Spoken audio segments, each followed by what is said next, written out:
బోనం అంటేనే తెలంగాణ సంస్కృతి. మేడ్చల్ అంటేనే ఆ శౌర్యం, ఆ రౌద్రం, సాంప్రదాయాలు, ఆచారాలు పాటిస్తున్న ఆషాఢ మాస పండగ సంబరాలు. విష్ణు శౌర్యని అడిగి తెలుసుకుందాం. శౌర్య ఎలా ఉన్నారు? బాగున్నాను, మీరు ఎలా ఉన్నారు? నేను సూపర్ అమ్మా, మస్తుగున్నా. ఎందుకంటే మీ నవ్వంత స్వచ్ఛంగా ఉన్నా, బోనాల పండగ అంత సంబరంగా ఉన్నా. ఎందుకంటే ఆషాఢ మాస రేపటి నుంచి మొదలైన ఈ రోజు నుంచే నాకు ఇక్కడ స్టూడియోలో మొదలైంది కాబట్టి బ్యూటిఫుల్ గా. ఏం చేస్తూ ఉంటారు రెగ్యులర్ గా? ఈ కార్యక్రమాలు, బోనము, ఈ పండగలు, ఈ సెలబ్రేషన్స్ లో ఉంటారా విష్ణు శౌర్య అంటే? ఇంకా వేరే పనులు ఏమైనా చేస్తుంటారా? ఇప్పుడు ఇదే ప్రొఫెషన్, ఈ ఫీల్డ్ లోనే ఉన్నాను కాబట్టి అమ్మవారి పూజలు, బోనాలు ఇవే ఉంటుంటాయి. సో ఈ పూజలు చేయడం వల్ల మీకు లబ్ధినా, ప్రపంచానిక, సర్వకోటిక, జీవరాశులక, ఎవరికి? లోక కళ్యాణార్థమై. ఓకే, అంతే. లోక కళ్యాణం కోసమే ఏ పని చేసినా కూడా నిష్ఠగా చేస్తుంటారు. మీ అలంకరణ ఎలా ఉంటుంది ఈ బోనాల పండుగ సందర్భంలో? బోనాల సందర్భంలో ఆషాఢ మాసం కాబట్టి అమ్మవారు ఏ విధంగా అయితే ఉంటుందో అదే విధంగా మేము అలంకరించుకోవడం, నొస్టిన బండారు పెట్టుకోవడం, కుంకుమ పెట్టుకోవడం, అదే విధంగా అంత రూపకంగా కాకపోయినా మానవాళి ఎలా ఉండాలో, అమ్మ రూపం చూపించాలో అలా చూపిస్తూనే ఉంటాం. ఓకే. అమృతం తాగిన వాళ్ళు దేవతలు, దేవుళ్ళట. అది కన్న బిడ్డలు పంచే వాళ్ళు అమ్మానాలట. మరి మురహరి గారు, అనిత గారు ఏం చేస్తూ ఉంటారు? మీకు ఈ ఓనమాలు నేర్పించి ఏం దిద్ది మీకు పంపించారు? నాన్నగారు బిజినెస్ చేస్తారు, అమ్మ ఇంట్లోనే ఉండేది, మమ్మల్ని చూసుకునేది. స్కూలింగ్ నుంచి ఇంకా మమ్మీతోనే ఎక్కువ ఉండేవాళ్ళం అనమాట. ఒక్కసారి మీ బాల్యంలోకి తొంగి చూస్తే ఏం జరిగిందో తెలుసుకుందాం. సో స్కూల్ కు బ్యాగ్ వేసుకొని అలా స్కూల్కి వెళ్తున్న ఈ అబ్బాయి ఎంతవరకు చదువుకున్నాడు? హోటల్ మేనేజ్మెంట్ వరకు చదువుకున్నాడు. హోటల్ మేనేజ్మెంట్ వరకు చదువుకున్నాడు. ఇంకా చదువుల తల్లిపై అడుగులు అలా వేసుకుంటూ వడివడిగా వెళ్ళాలని ఉందా? చదువు చాలు అనిపించిందా? ఉంది, చదువుకోవాలనే ఉంది. ఓకే. ఆ చదువుల తల్లి సరస్వతి, హైగ్రీవుడు కూడా మీకు చక్కగా వాక్చాతుర్యం ఇచ్చి చక్కని చదువుల తల్లిలో అలా కొనసాగించాలని కోరుకుంటున్నాను. అంటే ఈ బోనాల సెలబ్రేషన్ లో, ఈ బోనాల పండుగ చేస్తూ ఒక పక్క చదువు కొనసాగిస్తున్నారా, లేదంటే దీన్ని స్టాప్ చేశారా? ఇప్పటి వరకు అయితే ఏం లేదు, చదువు తర్వాత ఇందులో ఉన్నాను కాబట్టి ఇప్పుడు కొనసాగించాలి అని అనుకుంటున్నాను రాబోయే కాలంలో. ఇప్పటి వరకు చాలా ఇంటర్వ్యూలు చేసి ఉంటారు, చాలా ఇంటర్వ్యూలు ఇచ్చి ఉంటారు. ఇందులో స్పెషల్ ఏంటంటే ప్రకృతి, వికృతి అండ్ భోజనం, బోనం రెండు కంపారిజన్ చేస్తే అమ్మవారికి ఏది ఇష్టం అసలు? బోనాల పండగ అంటేనే భోజనాల పండగ, అది అమ్మవారిది. అమ్మవారికి ఇష్టమైంది పచ్చన్నం, పచ్చగూర, పచ్చి పులుసు, పరమాన్నం, నూనె పోలెలు, ఇవి అమ్మవారికి ఎక్కువ ఇష్టం. గ్రామీణులు చేసే పదార్థాలు ఏవైనా అమ్మకి ప్రీతికరం. జానపదులు కాబట్టి జనపదులు ఏదైతే ఆడుతూ పాడుతూ చేస్తూ ఉంటారో దానికి సంబంధించిన ప్రసాదాన్ని నైవేద్యంగా పెడుతుంటారు. ఓకే. ఒకప్పుడు బలి అనేది ఉండేది, ఇప్పుడు కూష్మాండం బద్దలయ్యేటట్టుగా కూష్మాండాన్ని బలి ఇచ్చేస్తున్నారు. తరతరాలుగా ఇది మారుతూ వస్తుందా, మార్పు చెందుతుందా, మార్పు రావాలా? ఇంకా జీవరాశిని బలిచ్చే ఆచార సాంప్రదాయాన్ని కొనసాగించన్నారు కాబట్టి మీరు అరికట్టే ప్రయత్నం చేస్తారా? చేసేంత వరకు చేస్తున్నాము, సాధ్యమైనంత వరకు అన్ని ఆలయాలలో ఇది నిర్మూలించారు. కూష్మాండ బలితోనే అమ్మవారిని సంతోషపరుస్తూనే ఉన్నారు. కొన్ని గ్రామాలలో ఇంకా కొనసాగుతున్నాయి, అవి కూడా నిర్మూలన అవుతూనే ఉంటాయి. అవ్వాలి కూడా. ఓకే. మరి హోటల్ మేనేజ్మెంట్ లో అంటే జనరల్ గా అటువైపు అంటే ఆ కాలంలో నలుడు, నిన్న భీముడు, ఈ రోజు వేణువు అని చెప్పుకుంటాను. అలాగే విష్ణు శౌర్య కూడా చెప్పుకుంటాడా? కుకింగ్ బాగా చేస్తాడా అండ్ ఫుడ్ బాగా చేస్తాడా? ఏమంటే బాగా ఇష్టం? నాకు వెజ్ అంటేనే ఎక్కువ ఇష్టం, నాన్ వెజ్ కన్నా. కుకింగ్ వరకు అమ్మవారి ప్రసాదాలు మటుకి చాలా రుచికరంగా వండుతారు. రుచికరంగా ఏ చేస్తారు బాగా? రుచికరంగా అనేది కొంతమంది చెయ్యి హస్తవాసం అని అంటారు కదా, అట్లా నా నైవేద్యాలలో అదేంటో ప్రేమ, మమకారం అనేది కలగలుపుకొని అమ్మవారికి నివేదిస్తూ ఉంటాను. ఓకే. నానమ్మ అంటేనే ఒక రకమైన లైబ్రరీ. అవును. అమ్మమ్మ అంటే కూడా అదొక మ్యూజియం. వీళ్ళిద్దరి నుంచి ఏం నేర్చుకున్నారు మీరు? నానమ్మ నుంచి ఎలా బ్రతకాలి, నాగరికత ఎలా మారుతూ వచ్చింది అనేది నానమ్మ నుంచి నేర్చుకున్నాను. దేవుడు అంటే ఏంటి, దేవుడి పూజలు ఎలా చేయాలి అనేది, ఈ బోనాలు అంటే ఏంటి, ఇవన్నీ అమ్మమ్మ నుంచి నేర్చుకున్నాను. ఓకే. ఇంట్లో పేరెంట్స్ జనరల్ గా ఏదైనా ఒక పని చేస్తానంటే వద్దు అని చెప్పేసి ఫస్ట్ వచ్చే బాణమే అది అనమాట. ఈ ప్రొఫెషన్ వద్దు, ఇంకో దాంట్లో వెళ్ళు, అందరూ కోటలు, మిద్దలు, అవి ఇవి, సాఫ్ట్వేర్ జాబులు, డాక్టర్లు, ఐఏఎస్, ఐపీఎస్ లాంటివి కాకుండా ఈ ట్రెడిషన్ ఎంచుకున్నందుకు ఇంట్లో కూడా అడ్డుగా ఉండుంటారు. కానీ ఒక రకమైన ఆదరణ, ఫేమ్, తర్వాత నేమ్ క్రియేట్ అవుతూ ఒకవైపు ఆదాయం వచ్చినప్పుడు పేరెంట్స్ మనసు కూడా చాలా పడుతుంది. పర్వాలేదులే, వాళ్ళతో పాటు కంపేర్ చేస్తే మన పిల్లవాడు ఏం తక్కువ కాదు అనుకుంటారు. మరి మీ ఇంట్లో జరిగిన సందర్భం, దీన్ని యాక్సెప్ట్ చేస్తూ ముందు సాగిపోతున్నారా స్టిల్ నౌ ఇప్పుడు కూడా? స్టార్టింగ్ లో కూడా మమ్మీ నుంచి, వదిన నుంచి యాక్సెప్టెన్సీ వచ్చింది. కొంచెం నాన్న నుంచి, అన్నయ్య వాళ్ళ నుంచే కొంచెం లేకుండే అనమాట. కానీ ఇప్పుడు కూడా అది వాళ్ళ నుంచి యాక్సెప్టెన్సీ నాకు వచ్చింది. వాళ్ళు అంగీకరించి నాతో పాటు నడుస్తున్నారు. ఇది ఈ ఆషాఢ మాసం, శ్రావణ మాసంలోనే సెలబ్రేషన్స్ ఉంటాయా, లేదంటే ఇయర్లీ మొత్తం, సంవత్సరం మొత్తం 365 డేస్ కూడా కొనసాగిస్తూ ఉంటారా? 365 డేస్ ఎక్కడైనా బోనాలు జరుగుతూనే ఉంటాయి, పూజలు జరుగుతూనే ఉంటాయి, అన్నిట్లలో పాల్గొంటాం. మా వంతు కృషి మేము చేస్తూనే ఉంటాం. ఈ ఆషాఢ మాసంలో మాత్రం స్పెషల్ గా జరుగుతాయి. ఆషాఢ అంటే ఏ సందర్భాలు ఈ బోనం తీస్తారు? అంటే గృహ ప్రవేశ, పెళ్లి, పేరెంట్ ఇలాంటి శుభకార్య సందర్భంలో తీస్తూ ఉంటారా, లేదంటే అమ్మవారికి మొక్కుని ఎప్పుడైనా నెరవేర్చుకోవచ్చని ఉద్దేశంతో చేస్తారు? వాళ్ళకి వీలు కాకపోతే ఇలా చేస్తూ ఉంటారా? వీలు కానప్పుడు తర్వాత చేస్తుంటారు, గృహప్రవేశాలు అప్పుడు చేస్తుంటారు, పెళ్లిళ్ళు అప్పుడు చేస్తుంటారు, కళ్యాణాలు, దేవుడి కళ్యాణాలు చేస్తుంటారు. అలాంటి సమయంలో జాతరలలో ఇలాంటివి జరుగుతూనే ఉంటాయి బోనాలు. ఇప్పుడు ఎక్కువ ఏంటంటే మొక్కుబడులు ఎక్కువ జరుగుతున్నాయి. పెళ్ళి అంటే తప్పెట్లు, తాళాలు, తరంరాలు, 3 ముళ్ళు, 7 అడుగులు, 100 ఏళ్ళ జీవితం. మరి విష్ణు శౌర్య పెళ్లి పుస్తకం మొదటి పేజీ ఎప్పుడు మొదలవుతుంది? సమయం వచ్చినప్పుడే మొదలవుతుంది. అంతేనా? అంతే. అంటే ఇంకా శుభలగ్నాలు రాలేదా? లగ్నానికి ఇంకా రెడీ అవ్వలేదు, లగ్న బలాలు రాలేదు. ఓకే. సో ఇంకా స్పెషల్స్ అంటే ఈ బోనంలో మీకు బాగా గుర్తొచ్చేది ఏంటి? మేడ్చల్ అందులో ఇప్పుడు జనరల్ గా విష్ణు శౌర్య గుర్తొస్తున్నారు. సోషల్ మీడియా చూసుకున్నా, ఎక్కడ చూసినా మీ పేరు అలా రోల్ అవుతూ ఉంటుంది. సో ఎందుకు ఇంత ఆదరణ విష్ణు శౌర్య మీద, ఎందుకు ఫేమ్, నేమ్ క్రియేట్ అవుతుంది?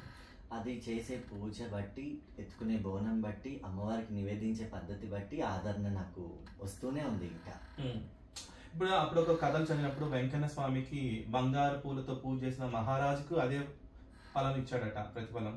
అండ్ మట్టితో కుండలు చేసుకునే వాటికి మట్టి పూలతో చేసిన పూజించిన అదే ప్రతిఫలం ఇచ్చాడట స్వామి.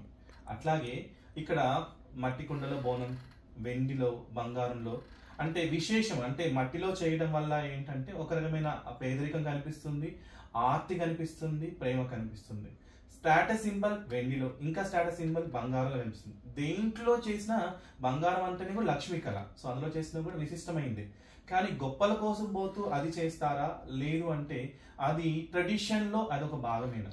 ట్రెడిషన్ లో ముఖ్యంగా చేసేది అయితే కుండలోనే చేయాలి. బంగారం, వెండి అయినా మనకి భూమిలోనే దొరుకుతుంది. ఆ లోహాలు కూడా భూమిలోనే వస్తాయి, మట్టి కూడా భూమిలో నుంచే వస్తుంది. ఎగ్జాక్ట్లీ, అదొక్కటి నిదర్శనం. కాకపోతే ఏంటంటే అమ్మవారికి ప్రీతికరం మాత్రం కుండ బోనమే. కానీ ఎందులో ఎటువంటి లోహంలో తీసుకెళ్ళినా, ఎటువంటి దాంట్లో తీసుకెళ్ళినా అమ్మవారికి మాత్రం వెళ్ళే భోజనం మాత్రం అన్నమే. వెళ్ళే భోజనం ఒకటే, తీసుకెళ్లే పాత్రలే వేరు. ఓకే. బోనాలు అంటే ఒక హైదరాబాద్, తెలంగాణ మొత్తంలో కనిపిస్తాయి. మనకు హైదరాబాద్ లో రకరకాల బోనాలు, లష్కర్ బోనాలని, గోల్కొండ బోనాలని, మహంకాళి బోనాలని కనిపిస్తూ ఉంటాయి. సో అన్ని దేవాలయాలు తిరిగి ఉన్నారా? అన్ని విజిట్ చేశారా? ఎక్కడ ప్లేస్ విజిట్ చేశారు? ఎక్కడ వెళ్ళినప్పుడు మీకు చాలా మంచి వైబ్రేషన్స్ అనిపించాయి? ఎక్కువగా అంటే సికింద్రాబాద్ ఉజ్జయిని మహంకాళి టెంపుల్లో నాకు నా కన్న తల్లి వడికి చేరినట్టుగా అనిపిస్తుంది. లాల్ దర్వాజాలో చేస్తుంటాం, బల్కంపేటలో చేస్తుంటాం, గోల్కొండలో చేస్తుంటాం, షాలిబండాలో చేస్తుంటాం. అమ్మవారి ఆలయాలు ఎటువంటి విధంగా అయితే ప్రాముఖ్యత చెందుకొని ఉంటాయో అన్ని వరకు వెళ్ళి బోనాలు నిర్వహిస్తూనే ఉంటాం. మన సాంప్రదాయాన్ని, మన ట్రెడిషన్ ని ఈ మధ్య కాలంలో ఉజ్జయిని దాకా తీసుకెళ్లి చూపించారు కదా. సో ఆ ప్రయత్నం ఏంటి? ఆ ప్రయత్నం ఇక్కడ మన సికింద్రాబాద్ అమ్మఒడి అని అన్నాను కదా, ఈ అమ్మఒడి అక్కడి నుంచి వచ్చింది. ఓకే. అక్కడి నుంచి అమ్మవారి మూలం అక్కడ ఉంది కాబట్టి అక్కడ కూడా బోనం ఎందుకు చేయొద్దు అన్న ఆలోచనతో ఆ సంకల్పం చేసుకొని ప్రతి సంవత్సరం, ఇప్పటికి 7 సంవత్సరాలు జరిగింది, ప్రతి సంవత్సరం ఆషాఢ శ్రావణ మాసాలలో నాకు వీలైనప్పుడు వెళ్ళి అక్కడ బోనం నిర్వహించుకొని అమ్మవారికి వడి బియ్యం, చీర, సారె అన్ని పెట్టుకొని వస్తూ ఉంటాను. సో మీరు ఈ తెలంగాణలో నేపథ్యంలో సంస్కృతి సాంప్రదాయాలు కాపాడుతూ బోనాలు పండుగ చేస్తుంటారు. ఇవే కాకుండా వేరే సెలబ్రేషన్స్ ఏమైనా చేస్తుంటారా? అన్నీ సెలబ్రేట్ చేసుకుంటాం. సాధారణంగా గణపతులు పట్టుకుంటాం, రాములవారి కళ్యాణాలు కానివ్వండి, సంక్రాంతి కానివ్వండి, ఉగాది కానివ్వండి, అన్నీ సెలబ్రేట్ చేసుకుంటాం. బోనాలు ఏంటంటే ఎక్కువ విశిష్టంగా గొప్పగా చేసుకుంటాం. బోనాలు, నవరాత్రులు చాలా గొప్పగా కన్నుల పండుగగా జరుపుకుంటాం. ఓకే. ఈ భాగ్యనగరం మొత్తం చుట్టి వచ్చేస్తున్నారు. అయితే మనం కూడా చుట్టి రావాలి అంటే మనం వింటున్న శ్రోతలందరూ కూడా ఒక మంచి పాట వినాలనుకుంటే చిన్న బ్రేక్ తీసుకుందాం. వింటూ ఉండండి, ఇది ఆకాశవాణి హైదరాబాద్ కేంద్రం. నేనే మీ వేణువు ఈ అబ్బాయి. చాలా మంచితో మేడ్చల్ ఆ శౌర్యం రౌద్రంతో మనం మాట్లాడుతున్నాం. విష్ణు శౌర్య మన స్టూడియోలో ఉన్నారు. వింటూ ఉండండి, ఇది ఆకాశవాణి హైదరాబాద్ కేంద్రం. వింటున్నారు, ఇది ఆకాశవాణి హైదరాబాద్ కేంద్రం. నేను మీ వేణువు ఈ అబ్బాయి. చాలా మంచితో మీరు ఉన్నారు మన స్టూడియోలో. ఈరోజు బోనాల స్పెషల్ తెలంగాణ సంస్కృతి ఆషాఢ మాస పండుగ సంబరాలు అండ్ పాటిస్తున్నారు విష్ణు శౌర్య. విష్ణు శౌర్య, మరి ఇంకా ఈ అన్ని పండుగలు సెలబ్రేషన్లు బాగున్నాయి, ఈ ఆచార సాంప్రదాయాలు బాగున్నాయి. సో ఇది మీరు కంటిన్యూషన్ గా ఇదే ప్రొఫెషన్ గా ఎంచుకొని ఉంటారా, లేదంటే ఎక్కడన్నా ఇంకో ప్రొఫెషన్ లో చేంజ్ అయ్యే అవకాశం ఉందా, లేదంటే ఇంకా మీకు ఏమేమి యాక్టివిటీస్ వచ్చి ఉంటాయి? అమ్మవారి పూజలు మటుకి గొప్పగా చేయడం వచ్చు. ఇప్పటి వరకు అయితే ఇందులోనే కొనసాగుతూ ఉంటాను. చదువుకుంటాను కానీ ఇదే ప్రొఫెషన్ లో కొనసాగుతాను. ఇన్ని ఇయర్స్ నుంచి చేస్తున్నారు, స్టిల్ నా మీరు 9th స్టాండర్డ్ నుంచి చేస్తున్నారని విన్నాను. సో అప్పటి నుంచి ఇప్పటి వరకు కూడా మీకు కలిగిన ఒక చిన్న అనుభవం ఏంటి? అనుభవం ఏంటంటే, ఒకసారి ఆలయంలో అమ్మవారి నగలు దొంగిలించారు. ఆ నగలు దొంగిలించినప్పుడు నా కళ్ళల్లో నుంచి కన్నీళ్ళు. ఓకే. ఊరి వాళ్ళందరూ వచ్చి వెళ్ళారు, అక్కడ ఉన్న పోలీస్ సిబ్బందులు వచ్చేసి వెళ్ళారు, కానీ నా కంటి నుంచి కంటి నీరు అనేది ఒక విచిత్రంగా అనిపించింది. నాకే కానివ్వండి, అక్కడ ఉన్న కొంతమంది ప్రజలకు కానివ్వండి. అదొక్కటి నేను ఎప్పుడూ మర్చిపోలేని సంఘటన. సో అప్పుడు మీకు అది మీరు అంటే వెతికి పెట్టే సాహసం చేశారా, లేదంటే ఆటోమేటిక్ గా అది పోయినందుకు మీరు బాధ కలిగిందా? మీరు ఎలాంటి రిజల్ట్ చూపించారా టైంలో? అంటే లోకాలను గాచే తల్లికి ఆ లోకమాతకి తెలియదు అంటారా? సో నేను ఎంత వాడిని అనువంత వాడిని చెప్తారా? ఇంతేనా డైలాగ్? అలానే కాకుండా అమ్మకే రక్షణ లేకుండా పోయిందని ఒక బాధ. అలా లేదు, అట్లా ఎందుకు అనుకోవాలి? ఎవరైతే దుష్టుడు ఉన్నారో వాడిని ఈజీగా పట్టి తీసుకొచ్చే ప్రయత్నం చేస్తున్నారు. అంటే ప్రక్షాళన చేయడానికి ఇది ఒక మార్గాన్ని, ఆమెకి కాపాడుకునే శక్తి లేకుండా అంటే అది కష్టమైన పని. ఎందుకంటే మొత్తం సర్వ్యాంతరమని ఇందుగలడని అందులేడని సందేహం వలదు, ఎందెందు విత్తిన అందందే కలడని చెప్పి గొప్పగా చెప్తూ ఉంటారు స్వామి గురించి. ఆడ అనువనువున నాట్యం చేస్తూ అనువను నృత్యం చేస్తూ అందరికి తాండవం చేస్తూ కొంగు బంగారంలా ఉంటుందనే విశ్వాసంతో చాలా మంది భక్తులు ఉంటుంటారు. అప్పుడు చిన్నవాడిని కాబట్టి అంత లోకజ్ఞానం లేదన్నమాట. తర్వాత లోకజ్ఞానం వచ్చిన తర్వాత పట్టుకోవాలన్నంత ధైర్యంగా అనిపించింది. ఓ సూపర్. సో ఈ బోనాల ద్వారా ఏం చెప్పాలనుకుంటారు? తెలంగాణ సంస్కృతి సాంప్రదాయం కాపాడే ఉద్దేశంతో మనం చేస్తున్నాము. సో మనమైతే ఈ బోనం ఎత్తుకోవడానికి ఏం చెప్తారు? బోనం ఎత్తుకోవడంలో ఏంటంటే ఆడపిల్ల యొక్క ఔన్నత్యాన్ని చాటడమే. ఒక ఆడపిల్ల బోనం ఎత్తుకొని అమ్మవారిలా అలంకరించుకొని అమ్మవారికి భోజనం తీసుకెళ్తుంది. ఏ విధంగా అయితే మనకు అమ్మవారు ఆహారాన్ని ప్రసాదిస్తుందో, పాడి పంట ప్రసాదిస్తుందో, అటువంటి తల్లికి ఒక రోజు భోజనం పెట్టుకోవడం అనేది ఒక విశిష్టత, చాలా గొప్ప విషయం. దాన్ని అందరూ సెలబ్రేట్ చేసుకొని ఇంకా ఘనంగా జరగాలనేది నేను అందరికీ, యావత్ ప్రజలందరికీ చెప్తాను. ఓకే. ఇది ఒక ఓన్లీ తెలంగాణ కాకుండా చాలా ప్రాంతాల్లో రకరకాల నైవేద్యాలు, రకరకాల అమ్మవారికి చూపించడాలు, ప్రసాదాలు, ఏదో రకమైన బోనం చేయడం చేస్తూనే ఉంటారు. అంటే సీజన్ మారిన ఎండాకాలం తర్వాత వానాకాలం, వానాకాలం చలికాలం ఇలా ఎలా వస్తుందో సీజన్ మారిన తర్వాత మొట్టమొదట వచ్చే పండుగ ఇది. ఆషాఢ మాసంలో వచ్చే తొలి పండుగ. ఈ పండుగలో రైతన్నలు కూడా చక్కగా వ్యవసాయం చేయడానికి విత్తనాలు చల్లుకోవడానికి ఏరువాకం చేస్తూ ఉంటారు. సో మన ఈ సాంప్రదాయంలో స్టార్టింగే పండుగ ఉత్సవంలో భాగ్యనగర్ మొత్తం ఒక ఆదివారమే ఎందుకు సెలబ్రేషన్ చేస్తారు? అమ్మవారికి ప్రీతికరమైన రోజు ఆదివారం, అందరికి వీలుపడే రోజు ఆదివారం. ఎలా అయితే మీరు రైతన్నలు అన్నారు, ఉద్యోగం చేసుకునే వాళ్ళే కానీ ఎవరైనా ఒక తల్లికి బయటికి వెళ్ళేప్పుడు అమ్మ నేను వెళ్ళొస్తాను అని చెప్పి వెళ్తాడు. అదే విధంగా అమ్మవారి దగ్గరికి వెళ్ళి అమ్మని పూజించుకొని అమ్మ నేను చేసే పనులన్నీ నాకు నిర్విఘ్నంగా జరగాలి అని కోరుకొని తన అడుగు వేస్తూ ఉంటాడు. ఓకే. ఇక్కడ అమ్మకి తమ్ముడు లాంటి వాడు పోతురాజు అంటూ ఉంటాం. ఈ పోతురాజుల ఆహార్యం కానీ అండ్ ఈ వీళ్ళు వేసుకున్న డ్రెస్సింగ్ కానీ ఈ కంపారిజన్ చేస్తుంటే చూసే చూపులను ఆకట్టుకుంటుంది. భయాందోళన కూడా చిన్నపిల్లలకి భయాందోళన కలుగుతూ ఉంటుంది. అందులో రౌద్రం చూపిస్తారు, అందులో సౌమ్యత ఉంటుంది. తర్వాత రకరకాలుగా ఆ రూపాలు వాళ్ళు ఎలా ఊహించుకుంటే యద్భావం తద్భవతి అన్నారు, ఎలా ఊహించుకుంటే అలా కనిపిస్తుంది. సో మీరు ఈ ఉత్సవంగా వీధుల వెంట డప్పులతో, సన్నాయిలతో, మేళాలతో, తాళాలతో, చప్పటితో, పాటలతో వెళ్తూ ఉంటారు కదా. సో మీకు ఎలా అనిపిస్తుంది? పోతురాజుల రౌద్రం అనేది చెడుని పాలద్రోవడానికి రౌద్రంగా ఉంటాడు. సౌమ్యం అన్న పదం వాడారు కదా. ఆ సౌమ్యం అన్న పదం ఏంటంటే అమ్మవారికి తమ్ముడు పోతరాజు. అక్కడ అక్క తమ్ముడు అన్న సౌమ్యత్వం అనేది కనిపిస్తుంది. అక్కని రక్షించుకునే తమ్ముడిలోని సౌమ్యత్వం అప్పుడు బయటపడుతుంది. ఇంకా అవన్నీ మేము తీసుకొని అమ్మవారికి వెళ్ళేప్పుడు ఎంతో కన్నులు వెండిగా వెళ్తాం. అదొకటి మేము చాలా గమనిస్తూ ఉంటాం పోతరాజు విషయంలో. అంటే ఇప్పుడు మీ దగ్గరకు వస్తూ ఉంటారు చాలా మంది కూడా, నాకు మంచి జరగాలని దేవుడి దండం పెట్టండి, మంచి జరగాలని పూజలు చేయండి అని చెప్తూ ఉంటారు. సో భక్తులు పాలిట మీ వంతు ప్రయత్నంగా మీరేం చేస్తారు? అమ్మవారి దగ్గర పలానా పూజ చేయండి, అక్కడికి వెళ్ళండి, ఆ టెంపుల్లో ఈ పూజ చేయించుకోండి, లేకపోతే అమ్మవారి దగ్గర కుంకుమ పెట్టడం కానీ, అమ్మవారి దగ్గర నిమ్మకాయ ఇవ్వడం కానీ, ఏదైనా ఫలం ఇవ్వడం కానీ, కొన్ని రోజులు ఇలా పూజ చేయండి, ఈ మండల పాటు ఈ పూజ చేయండి, అలాంటివి చెప్పి అమ్మ వాళ్ళకి కరుణించేలా చేస్తూ ఉంటాం. ఈ బోనం అనేది మినిమం ఎంత క్వాంటిటీలో, ఎంత బరువుతో ఉంటుంది, ఎంత బరువుతో మెయింటైన్ చేస్తారు? ఒక్కొక్క తల మీద ఒక 5 బిందెల పైన ఉంటుంది, 7 ఉంటుంది.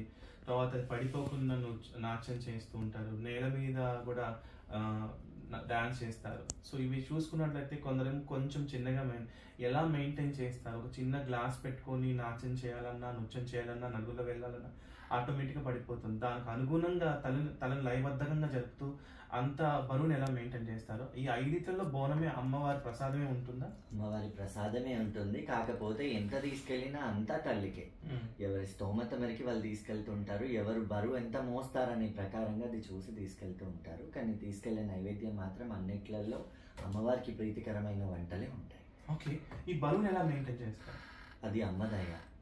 అమ్మవారు బోనంలో ఉంటుంది అనేది ఒక విశ్వాసం నాకు. అమ్మవారి వచ్చి తలపై కూర్చుందేమో అన్న విధంగానే బోనాన్ని కూడా అమ్మవారి ఫేసెస్ అలంకరించుకోవడం, లేకపోతే దించడం, లేకపోతే ఆ ప్రతిమని పెట్టుకోవడం అనేవి మొదలయ్యాయి. దాని అంతరార్థం ఏంటంటే ఆ బోనం లోపల కూడా అమ్మవారి కూర్చుంది కాబట్టి తల్లిని మోయడం అనేది కొడుకుకి కానీ కూతుర్లకు కానీ ఎంత బరువైనా మోస్తాం.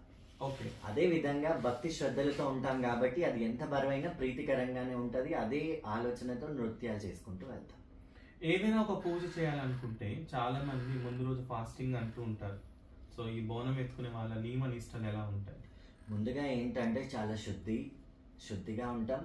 మీరన్నట్టు ఉపవాసాలు తప్పనిసరి ఉంటాయి. మాలాంటి వాళ్ళకే కాకుండా సాధారణమైన వాళ్ళు కూడా ఉపవాసంతోనే బోనాలు చేస్తున్నారు. అదొకటి. ఉపవాసం అమ్మవారికి భోజనం అంటే అమ్మవారికి బోనం ఎక్కించిన తర్వాత అదే తీసుకొని భోజనంగా స్వీకరిస్తూ ఉంటారు. అంటే ఈ బోనంలో ఉన్న ప్రసాదం అమ్మవారి దగ్గర సమర్పించి మళ్ళీ తిరిగి తీసుకుంటారు? మళ్ళీ తిరిగి తీసుకుంటాం. కొంచెం తల్లికి పెట్టి మళ్ళీ అందులో నుంచి కొంచెం మళ్ళీ కలుపుకొని భుజిస్తూ ఉంటాం.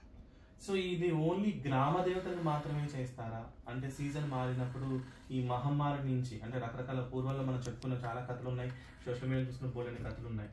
ఆ కథల ప్రకారం మనం చూసుకున్నట్టయితే ఏంటంటే జనరల్గా చెడును పారదోడటానికి, తర్వాత రోగాలు సంహరించడానికి వేప మండలతోని, నైవేద్యాలతోని, ధూపంతోని, తర్వాత కాడలతో రకరకాలుగా ఎక్కడ చూసినా సరే ఒక వెలుగులు నింపే పండగలాగా, తర్వాత చీకట్లో నుంచి వెలుగులోకి వచ్చే పండగలాగా, ఒక దుర్మార్గాన్ని అరికట్టే పండగలాగా, ఒక రోగమైనా సరే, ఒక దుశ్శాసన అయినా సరే, ఒక నరకాసుడైనా సరే పారదోలేదే అమ్మ ప్రయత్నమే చేశారు. అది జగన్మాత అయిన లక్ష్మీదేవి చేసినా, సత్యభామ చేసినా, అమ్మవారు చేసినా ఎవరైనా కూడా చెడును వేలాడగొట్టడానికి ఒక ప్రయత్నం చేశారు. సో ఇప్పుడు ఈ సందర్భంలో ఈ ట్రెడిషన్ని మనం ఇంకా కొనసాగుతూ ఉన్నాం. మనం తెచ్చి ఎప్పటికప్పుడు క్లీన్ చేస్తూ దేవాలయాలు కూడా శుద్ధి జరుగుతూనే ఉన్నాయి. దేవాలయాల ప్రాముఖ్యత కోసం మీ వంతు ప్రయత్నం ఏం చేస్తున్నారు? దేవాలయాల ప్రాముఖ్యత కోసం అంటే బోనాలు ఎత్తుకొని ఎంతెంత వెళ్తున్నామో సంస్కృతి సాంప్రదాయం అనేది అంత డెవలప్ అవుతూ ఉంది. అదనేది ఎంత డెవలప్ చేస్తే అమ్మ మహిమ కూడా ఎటువంటి చెడు రాకుండా చూసుకుంటుంది అనే ఒక విశ్వాసంతో బోనాలు సాధారణమైన సమయాలలో కూడా నిర్వహిస్తున్నారు. మీరన్నట్టు ఈ 2 నెలలే కాకుండా తర్వాత మొక్కుబడులని, జాతరలు అనేసి మిగతా ఎన్నో కార్యక్రమాలలో అమ్మకి మొక్కుకొని పనులు మొదలు పెడుతూ ఉన్నారు. ఈ లయబద్ధంగా బోనం ఎత్తుకున్నప్పుడు నృత్యం చేయడం అనేది ఒక కళనా, లేదంటే నేర్చుకుంటారా, లేదంటే ఆటోమేటిక్గా ఎవరు తగ్గినట్టుగా అది నృత్యం చేస్తారు? అది ఆటోమేటిక్గా అని చెప్పచ్చు. అంటే ఇలా చెయ్యాలి, ఈ విధంగా చెయ్యాలి అనేది ఏమి లేదు. ఈ విధంగా ఆ విధంగా అనేవి ఎటువంటి పదాలు అక్కడ లేవు. అదేంటంటే బోనం ఎత్తుకున్న తర్వాత నార్మల్గా మనకి శబ్దాలు చేస్తూ ఉంటారు కదా, డప్పు సప్పుళ్ళు, దానికి లయబద్ధంగా ఆడుతూ వెళ్తాం. ఇందులో పసుపు, కుంకుమ, నిమ్మకాయలు, పూల దండలు, మేకపోతులు, కోళ్ళు ఇవన్నీ రకంగా కనిపించేస్తుంది నృత్యం. సో ఒక ముగ్గు లాంటిది, పద్మం లాంటిది కనిపిస్తుంది. మధ్య మధ్యలో ఈ పసుపు, కుంకుమ చల్లటం ఇవి చేస్తూ ఉంటారు. సో ఇదంతా ఎందుకంటారు?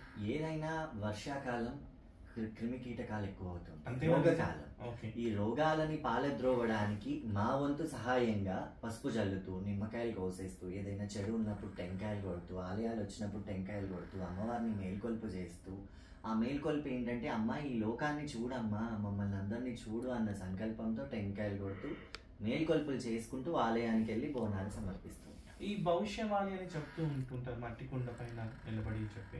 ఇవన్నీ నిజాలు అవుతాయా, లేదంటే నమ్ముతారా, లేదంటే మూఢనమ్మకమా, లేదంటే నమ్మాలా? మట్టి కుండనే కాకుండా అది పచ్చి కుండ. అటువంటి పచ్చి కుండ మీద నిలబడిన ఒక అవివాహిక మహిళ జోగిని తను భవిష్యవాణి పలుకుతుంది. అంటే ఏంటంటే పంచభూతాలకు సంబంధించినవి కానివ్వండి, వర్షాలు, పాడి పంటలకు సంబంధించినవి మాత్రమే భవిష్యవాణిలో అడుగుతారు. తల్లి కూడా చెప్తుంది.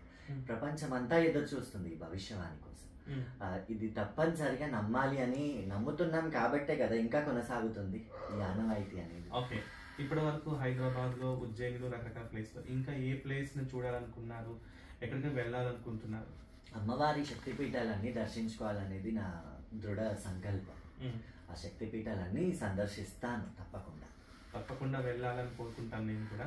అయితే ఇక్కడ చదువు పరంగా చూసుకున్నట్టయితే హోటల్ మేనేజ్మెంట్ తర్వాత ఇంకా ఏం చేయాలని విశ్వేశ్వరి అనుకుంటున్నాను? నాకు ఎంబీఏ చేయాలనేది ఒక డ్రీమ్ అన్నమాట. ఎంబీఏ కోసం ట్రై చేస్తున్నా. ఎందుకు అది విష్ణు శౌర్య కింద సర్నేమ్ కిందనా, లేదంటే మేడ్చల్నే ఒంటి పేరుగా మార్చుకున్నారు, ఊరి పేరు కాస్త ఒంటి పేరుగా మారిపోయింది, ఇంటి పేరు పక్కకి వెళ్ళిపోయింది. మరి విష్ణు శౌర్య ఒక డెస్టినేషన్ కోసం ఎంబీఏ చదవాలా? ఉద్యోగ ప్రయత్నాలు అయితే లేదు, ఇటువైపే కంటిన్యూ చేస్తాను, ఈ పూజలు పురస్కారాలు చేసుకుంటూనే ముందుకు సాగుతాను అంటే లోక కళ్యాణం కోసం ఒక మంచి పదం ఉపయోగించారు కదా, సో అందుకోసం గుర్తింపు కోసం చదువు ఎప్పుడు ఉపయోగపడదు. చదువు అనేది లోక జ్ఞానం కోసం, లోకాన్ని మనం ఏం తెలుసుకుంటున్నాం, విద్య ఎంత నేర్చుకున్నా అరగంది తరగందే విద్య. అటువంటి విద్యని చాలా నేర్చుకోవాలని చాలా మందికి ఉంటుంది. అటువంటి ఒక సంకల్పమే నాది కూడా. ఈ చదువుకోవాలి అనేది, విద్యని నేర్చుకోవాలి అన్న సిద్ధాంతమే తప్ప నాకు ఒక గుర్తింపు రావాలి చదువు వల్ల అనేది కాదు. ఓకే. చదువుతో సంస్కారం వస్తుంది అంటుంటారు, చదువుకున్న వాళ్ళు సంస్కారవంతులు అంటుంటాం. సంస్కారం మన సాంప్రదాయం కూడా, ప్రతి నమస్కారం కూడా చేసుకుంటూ ఉంటాం. సో ఈ సాంప్రదాయం ద్వారా మీరు వెలుగులోకి వచ్చేస్తారు. మేడ్చల్ అంటేనే మీకు ఒక రకమైన గుర్తింపు తీసుకొచ్చింది. ఆషాఢ మాసం అంటేనే వెతుకుతూ ఉంటారు, ఎక్కడ ఏం చేస్తున్నారు, విష్ణు ఈసారి ఏం చేయబోతున్నారు అంటే. ఇయర్కి మీలో స్పెషల్ ఏంటి, ఇయర్కి బోనంలో స్పెషల్ ఏంటి, ఇయర్కి మీరు చేసిన సేవా కార్యక్రమాలు ఏంటి? సేవా కార్యక్రమాలు అనేది దినదినాభివృద్ధిగా అమ్మవారి మహిమ ఎలా అయితే పెరుగుతుందో అదే విధంగా అమ్మవారిని దర్శించుకోవడానికి వచ్చే భక్తులు కూడా పెరుగుతుంటారు. పెరిగినప్పుడు వాళ్ళకి సరైన సౌకర్యాలు అందించడమే కానీ, వాళ్ళకి ఎటువంటి ఏవైనా రెమెడీస్ ఉన్నా అలాంటివి వాళ్ళకి చెప్పడమే కానీ, అమ్మవారికి అందరితో బోనాలు చేయించడమే కానీ, ఇలాంటివన్నీ చేస్తూ ఉంటాం. అదొకటి ప్రతి సంవత్సరం డెవలప్ అవుతూనే ఉంది అది. సో అలంకరణ విషయాలు ఎలాంటి కేర్ తీసుకుంటారు అంటే, ఇలా అలంకరణ అంటే ఇలా ఉండాలి, భిన్నంగా ఉండాలి, నలుగురిలో ఈజీగా ఐడెంటిఫికేషన్ అవ్వాలి అన్నట్టుగా ఉంటుంది. చాలా మంది బోనం స్పెషల్లో కావచ్చు, ఆహారీలో కావచ్చు, డ్రెస్ కటసీలో కావచ్చు. మీ స్టైల్ ఎలా ఉంటుంది? నా స్టైల్ వరకు ట్రెడిషనల్గా అమ్మవారికి ధోతీలు కానివ్వండి, షేర్వానీలు, కుర్తాలు కానివ్వండి, అలాంటి ట్రెడిషనల్ అపియర్లోనే అమ్మవారికి బోనం తీసుకెళ్తాను.